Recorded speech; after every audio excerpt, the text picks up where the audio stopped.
public hearings tonight. This brings us to some action items. The first is a discussion of state and federal legislative priorities. Sabrina, are you reporting on this? We have Nicolo is. Nicolo DeLuca here from Townseend Public Affairs, our state and federal lobbyist. That's why you were hanging around. That's why I was here. All right. Madam Mayor and members of the City Council, my name is Nicolo DeLuca, and we do the state and federal advocacy for the city.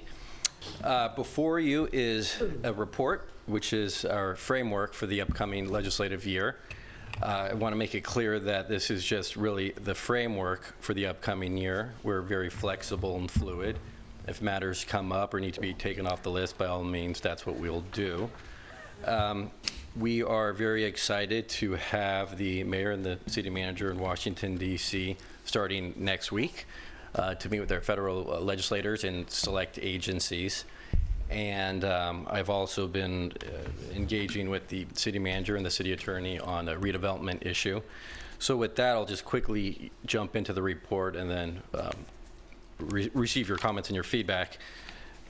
Page 2 of the report lists 6 specific priorities for this city, whether it's state or federal. And at the top of it is redevelopment dissolution. As I'm sure you've been briefed, when the governor put forward his budget regarding local government, it was very nebulous and general on what he wanted to do regarding the dissolution kind of cleanup, specifically actions that some cities have taken, such as the city of Emeryville, and really trying to unwind that. So that's something that we've already begun to work on, briefing our senator and our assembly member, as I said, working closely with the city attorney and the city manager, even briefing the speaker of the assembly directly on what our concerns are. Following that is another topic we've already been engaging on, which is affordable housing. With the dissolution of redevelopment, obviously a huge tool to support affordable housing was taken away. And so there's a great need on behalf of this city and really the region on different tools for affordable housing. So that's something that we've already been working on, and we'll provide more information for you on that. The rest is some other matters, transportation grants, continue to stay engaged on the crude oil by rail, funding for rail crossing traffic improvements, and more funding for bike share programs. And then as you turn throughout the other pages, you'll see some of the policy topics that we'll be tracking on the city's behalf and continuing our efforts. We provide the city with weekly updates on what we do. We're part of the grant team that meets monthly, and really looking forward to another great year with the city. I must say, from the mayor's state of the city and from the city manager's state of the city, that was really impressive and inspiring, and gave me some great thoughts for some of the briefing materials that we'll be doing for our DC. So with that, happy to receive all of your comments and finalizing this report. Thank you, Nicolo. Thank you. Any questions for him? Yeah, Scott. Well, there is an additional item, Nicolo, that I think maybe you should look at. And if you looked at our city budget, you were sitting there, you could see that our business license tax is sharing the number 2 position in income for our city, which now really matters because we no longer have redevelopment. But this license tax is scheduled to drop to the number 3 position because our hotels are being so successful. But that doesn't mean that our needs are any less for business license tax. And a little lateral here to what I'm leading up to is the Chamber of Commerce had the governor's redevelopment director as a speaker. And the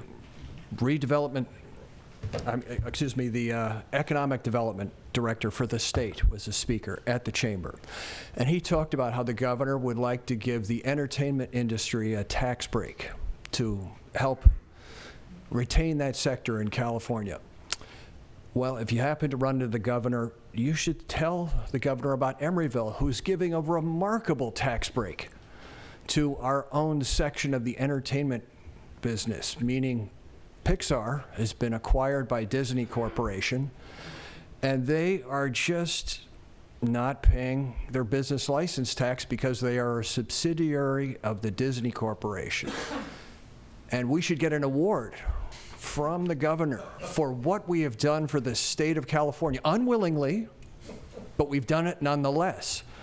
And, you know, maybe we should look at persuading the governor to do something about subsidiary relationships to the business license tax, or the legislature, to make it so that we can have a major percentage of our town paying their fair share of business tax. And I just would like to add that to your list. If you see any opportunities for us to help us in this department, I am all ears. And our city could benefit from this. I will definitely add that to our list. Great.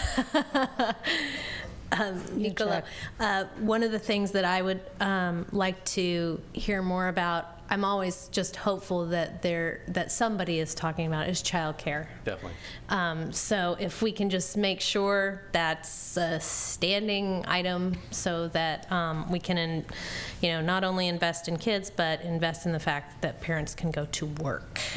So anything that's happening on the federal level, anything that's happening on the state level. Diane. I just was curious if we could just expand the definition of the focus on bike share programs, because when I read the paragraph after that, it seems to speak about bike and pedestrian accessibility across Emeryville, and I think that goes beyond the title of just bike share programs. So I just would like to expand the focus, at least in the terminology. So we're looking at broader opportunities to, for instance, improve San Pablo, which is considered a state highway, and it feels like one when you're on a bike and people are going in reverse in the bike lane, and then the people on the left side of you start to speed up, which happened to me last week. Yeah, I'm really concerned because we have this year a closing window of opportunity, and this is in the regard to the dissolution of the redevelopment agencies. We have about $25 to $30 million worth, $30 million that's at risk in Sacramento. We've gone some way along the ways, with our lawsuits, but we still have this big chunk of money that can make a real difference in our capital improvement program. And we only have, tell me if I'm wrong on this, Michael, what's going to happen in this next year to 18 months is going to be the final, give or take. Well, certainly you have your existing lawsuit that we'll find out in the next few weeks whether the state is going to appeal, and if they do, a few weeks after that, whether the Supreme Court will consider that. So I would imagine about at least 2 months or so we'll have a better idea as to $16.5 million of it. And then the other point I believe you're making relates to the long-range property management plan. Right. And, there was attempts last legislative cycle to, in fact, the legislature did pass a bill that provided clarity on the main issue that we have with the department's recent denial of our plan in relation to compensation agreements. And the legislator did, in fact, pass a bill providing the clarity that we believe the existing law provides, but the governor vetoed it. So I'm not sure.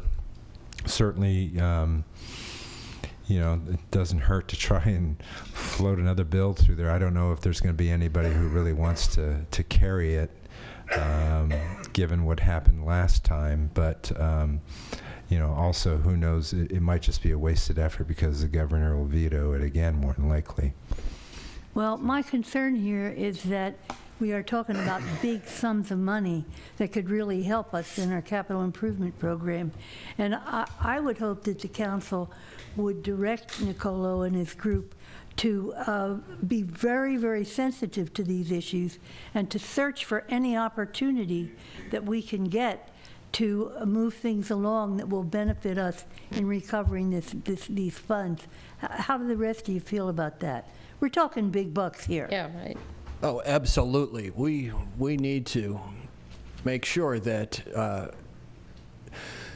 the governor knows Exactly. that we have done redevelopment correctly and that we should not be punished for doing it correctly. We have a good story to tell here. So is it the sense of the council that this is a really high priority? We're talking, we only have this opportunity for about a year and a half.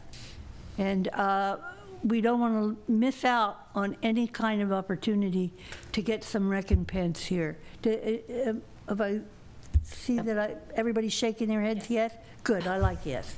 Absolutely, and if I may, following up on what the city attorney said in answering your question,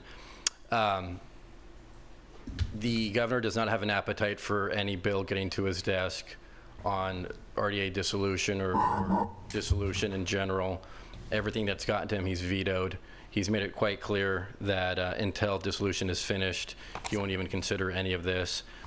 From a round of meetings yesterday, the feedback I'm getting is Department of Finance wants to put final language in the budget really being done with dissolution and outlining what's going to happen next. Obviously, there'll still be successor agencies because you still have some matters to That's exactly what I'm talking about. But they're ready to wrap this up. We have to have a strong offense against that.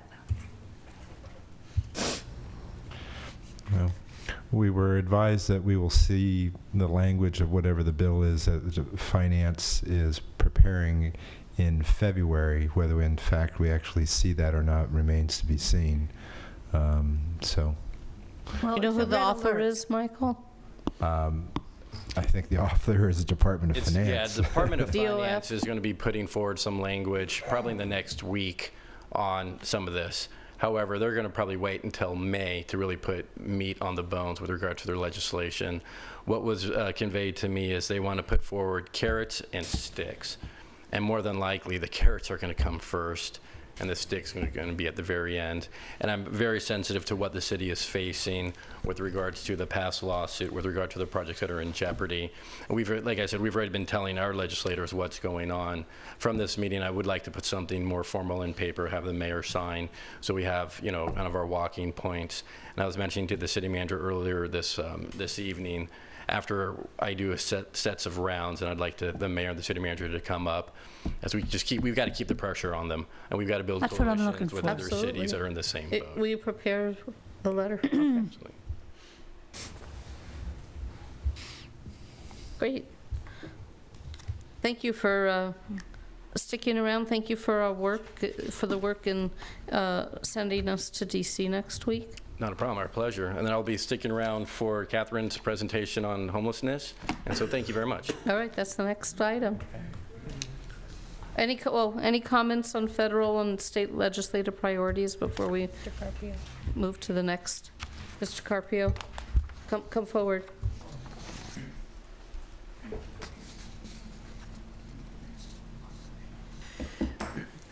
What I did notice from the pie that came on the screen there during the presentation of the city manager is that most of the tax are collected from the residential, and that the people in which we give lots of money, the redevelopment money, those people don't pay any tax or hardly any. How come that deal came through? Who were voted for that? I mean, something is wrong here. So we give the money, they develop, they make millions, and they don't pay any tax. How come? I want to know.